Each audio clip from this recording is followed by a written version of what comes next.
The next part of using our guide sheets is to move on to the practice sheets. It's like having a warm-up, so we want to stretch it out a little bit. And we want to make sure you're really comfortable in how you maneuver or move your fabric around on the sewing machine, so we're going to use paper. I'm going to take my scissors, and here's our guide sheet over here. You'll see there's a little bit of a cutting line. We're going to follow the cutting lines, cut it apart, and collect your practice sheets, and we're going to put them on the sewing machine. There are two different types of practice sheets. We have a beginner practice sheet and we have an intermediate practice sheets. The beginner practice sheets will have straight lines, as seen here, and it's going to have pivot lines. The intermediate practice sheets will have straight lines, the pivot lines, and the squiggly lines. We're going to go ahead and start with the straight lines. The first bullet point here tells us to sew without thread in our sewing machine. We have our sewing machine set up over here, and we're going to put it underneath our presser foot. We're going to line our presser foot up with the first straight line. I always like to make sure most of my paper and or fabric is on the left hand side of the machine so it doesn't get too bunched up on the right hand side. Next thing we're going to go ahead and do is put down our presser foot.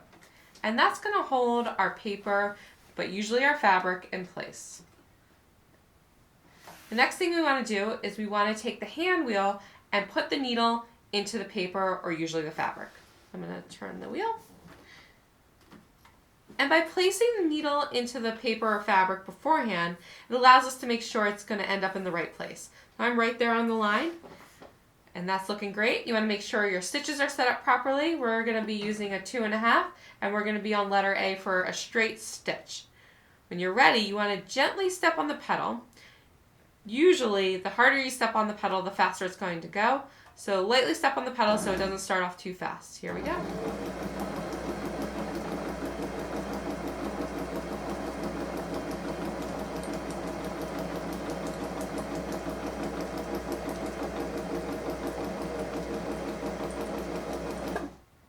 All right, we made it to the end of our first line. I'm going to go ahead and lift up the presser foot. The good news is the needle's already out of the paper. So here we go, lift up our presser foot.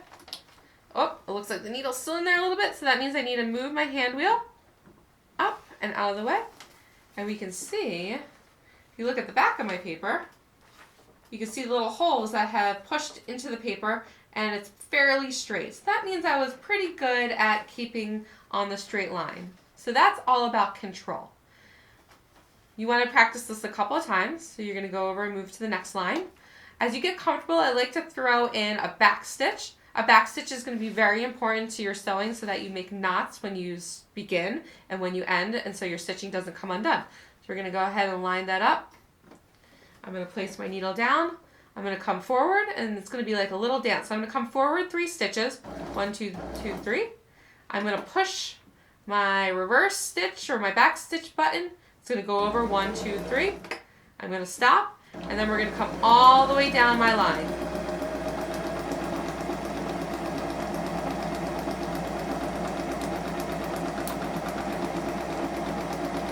Stop, and we're going to do a reverse. 1, 2, 3. Stop, and then 1, 2, 3. And now we've completed our second line with a back stitch in the beginning and end. I recommend using all these lines just to make sure you feel really comfortable in sewing in a straight line, since it's really important for most of our beginner patterns. Our next sheet we're going to start with is our practice sheet for pivot lines. This is in both the beginner and intermediate pattern. Pivot lines, you'll see, looks a little bit like a maze, and what we want to work on is getting into these corners and making sure we make nice 90-degree angles. That's what these corners are called, 90-degree angles. And the way we're going to do that is by sewing and doing a pivot. Let's go ahead and line up our presser foot right where the start is. We're going to put our presser foot down. We are going to do this practice sheet without thread as well. And we're going to go ahead and do our reverse stitch in the beginning just to get started for a good best practice. So here we go. 1, 2, 3. Let's reverse. 1, 2, 3. And we're going to follow our line to the first corner.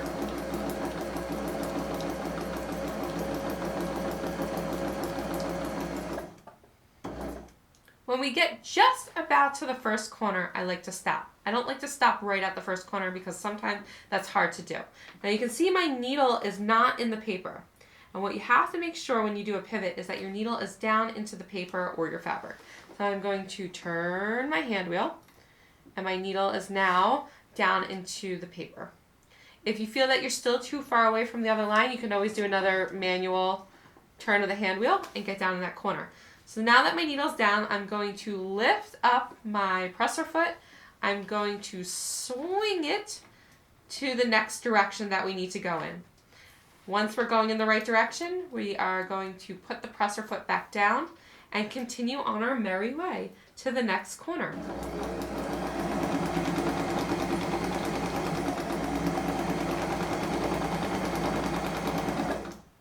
Okay. So I'm just about the next corner. You can see my needle is already in the paper. I'm going to go ahead and just do an extra stitch here just to get me a little bit closer. So now that's right into the corner and you guys might be able to guess what I'm about to do. I'm going to lift up the presser foot, turn to the next direction, and put my presser foot down. And you're going to continue all the way around until you get to the end. So sewing pivots, it's really important when you're doing square types of sewing. So a good example is when you sew a pillow. And this is going to help keep your corners really nice and crisp. So make sure you get all the way to the end and give yourself that opportunity to practice this really well. All right, great job. Curvy Line practice sheet will be found in your intermediate patterns. You're going to start this practice sheet like you've been using your other practice sheets without threading your sewing machine. We're going to go ahead and put this under your presser foot. Remember to keep the paper on the left-hand side. And the purpose of this is to have control when you're sewing along these squiggly, curvy lines. And so I think of it as like a really windy road and you don't want to fall off the road, okay? So I'm going to put down my presser foot. I'm going to put my needle into the paper to make sure it's on the line. I'm going to start with a back stitch here. So we're going to go 1, 2, 3, 1, 2, 3.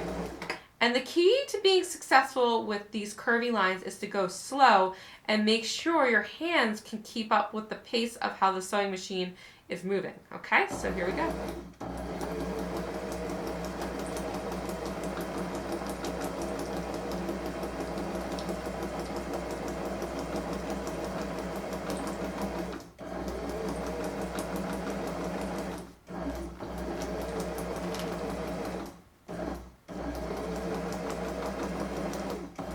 And when you get to the end, we're going to go ahead and back stitch 1, 2, 3, 1, 2, 3. And move on to the next one and do it again. Keep practicing until you feel really pretty comfortable. It's okay not to be perfectly on the line.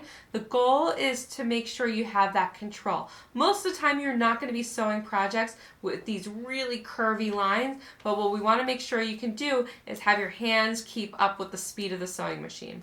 All right, so we'll go ahead and do one more.